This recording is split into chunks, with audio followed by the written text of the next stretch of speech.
এই সকালবেলা বৃষ্টি নেমে গেছে। আর আকাশেও এখনো প্রচুর পরিমাণে মেঘ। যেকোনো সময় আবার বৃষ্টি আসতে পারে।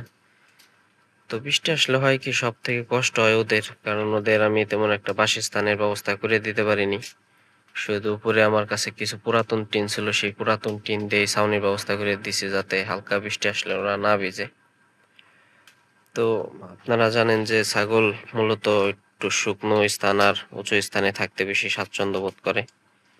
এভাবে ছাগল পালন করলে কিন্তু অনেকটাই ক্ষতির মুখে পড়তে হয়।